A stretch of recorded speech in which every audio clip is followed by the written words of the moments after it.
glam metal heads out there, we have an exclusive. We have Marq from the BulletBoys. Hey Marq, how's it going, brother? Thank you so much. Good to see you. It's great to see you. Excellent. Now, the first thing I want to ask you is you have a brand new CD coming out, 10 Cent Billionaire coming out. Yes. Can you give me some information on it? Is there a release date on it yet? Well, actually, there's a pseudo release date on it right now.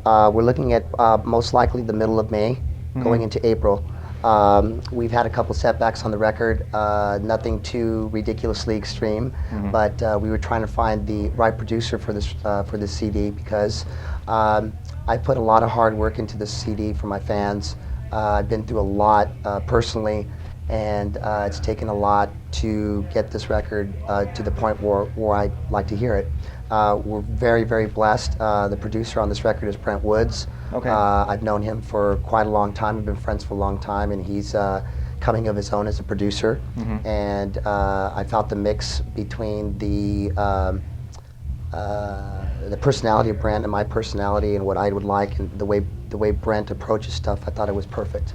Yeah. So it's we have there's really good tension. There's this beautiful tension and releases on this record that probably we wouldn't have achieved with another producer. Yeah. Now, the one song that you're playing on your MySpace page is called "The Road to Nowhere." Yes. And that's stylistically a little bit of a departure from the classic BulletBoys sound. Yes. Yeah. And what would that classic BulletBoys sound be? Smooth up in ya. Yeah, you know it is, because at some point in your career as a band, you have to reinvent yourself. I've learned from some of the best, Mo Austin, Lenny Waronker, Ted Templeman, Roberta Peterson, the big four that signed us with Warner Brothers in the past. I've also learned from Benny Medina over at Handprint Entertainment, who's always been a wonderful friend with me, who signed me with Motown at one point in his career. I always go back to my friends that are in the business to ask them. Barbara Skydell over at the William Morris Agency, who handled the BulletBoys for quite a while. So what I try to do is I'm trying to cultivate and trying to show my friends in the game what I have to offer. It's like coming to a potluck dinner and you say, "Hey Marq, what'd you bring for potluck?" "Oh, by the way, I'm telling you, I have this great chicken gumbo. Check this out. Oh, wow, that's really good. Can we pass this on?" That's what it's like. I see. So, who plays on the record? You've gone through some band lineup changes recently. Who is actually playing on this CD? Myself. I wrote and engineered and co-produced this CD. Did all the guitar work, did all the vocal work, wrote all the bass parts, wrote all the drum parts. Just basically just wrote everything. You know what I had up here. Rich Green, who's been with me now for 4.5 years, is on the CD. Right. He's not only is he an amazing drummer, but he's more so an amazing person. He's been my best friend now for about almost 5 years, and has helped me through a lot of different things and that's going on in my personal life and in my music life. So he's just an amazing cat. Just love him to death. So we got him. Rob Laney is playing bass on this also. He's from England. We've been playing now together for almost 3 years. Another, you know, he's a good mate, good lad, good heart. And now we have Torien now, who is playing guitar with us, who is in the Black Mollies. Yeah. And he has recently come on board because I just felt that he'd be perfect for this band. He's just a good lad, has a good heart, makes a lot of proper decisions musically and personally. And I like playing with guys like that. I like playing with guys that have big hearts and that are not only looking to forward themselves musically, but on a better note, looking to spread love throughout the music business and with other people. Right. Now you mentioned you play guitar on this. You're an accomplished guitar player. A lot of people don't realize that before you joined the BulletBoys. Thank you, man. Thank you. You were a guitarist. And what band was it? It was a funk band, right? Yeah, I played. I played in Rat when I was a kid. I was in that band, so I helped write their first hit song, "You Think You're Tough." No. Wrote that with Robin Crosby and Stephen Piercy. I was in a band called Cush Johnson. I was also signed with Motown in a band called Cagney and the Dirty Rats. Right. Yeah. It was really quite blessed to be part of the Motown family when I was signed. Junior Walker blew horn on a record. The Dictation sang on it. Rick James was on that record. And we had a lot of really cool people on that record that Wow. came and ingratiated us with their talent on that record. So it was quite a cool start for me. Yeah, a question that is like further in my interview, I'm going to throw it right at you right now, is that on the early BulletBoys CDs, did you play guitar at all, or was that No. mostly Mick? That was Mick. And did, I mean, was that a problem that you had because, I mean, you were such a great guitarist? Was it difficult not to throw your 2 cents in?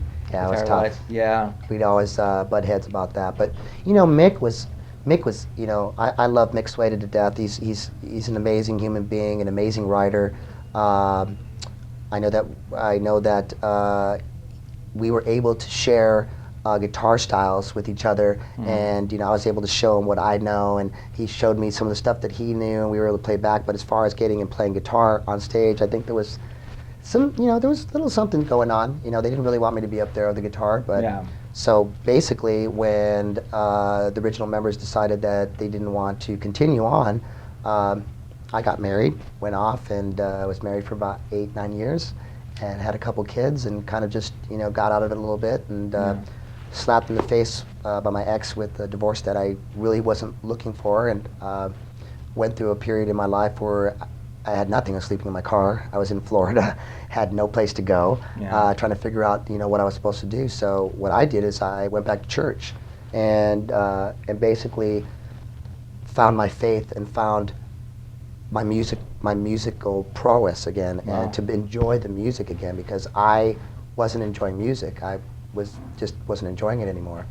So that's what I did. Is I went back and just really found my higher power and found God and said, listen, I'm going to turn my life over to you. I've never done that before, so I'm going to do that because I can't do this crap anymore. I got to figure what's right for me and what I need in my heart.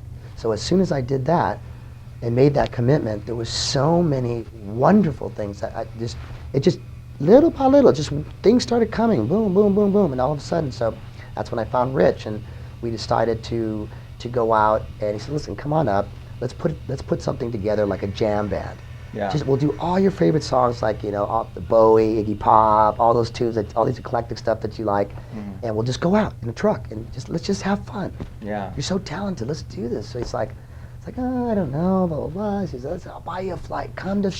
Get out of Florida, come to Ohio.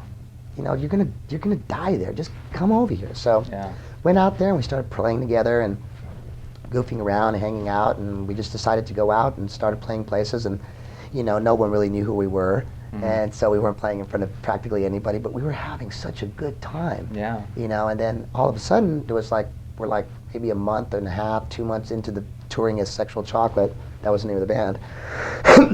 We go to this one show and we'd always go, man, it's hip hop night tonight. It's gonna be great, because that meant there would not too many people would be there, but in the other room there'd be hip hop night, and we'd be able to go and hang out and do our thing. Right. So we came to this place like, hey man, it's hip hop night. It's like, oh cool. And so we walked in the place, and in the place where we're supposed to be playing, it's packed. So we're going, wait a minute, is it hip hop first and then we're playing? They're good. What are you talking about? Everybody's here to see the BulletBoys. I was like, wow. Well, we're not the BulletBoys. We're Sexual Chocolate. We're just, oh no. That's not what your manager said. This is a BulletBoys show. It's packed. It's like, well, we're not doing any BulletBoy songs. So we got up there and we started playing, and I stopped in the middle and said, listen, I know you guys were on this premise that we're doing the BulletBoys show. We're doing this is called Sexual Chocolate, but if you guys are real nice and you guys hang out and have a good time with us, maybe we'll do a couple BulletBoy songs. Yeah. So they went fucking nuts. So we did play a couple BulletBoy songs, and the place went berserk, and I was talking to Rich after, and he just says, man, he goes, I think it might be the right time to fucking start playing these songs again. Yeah.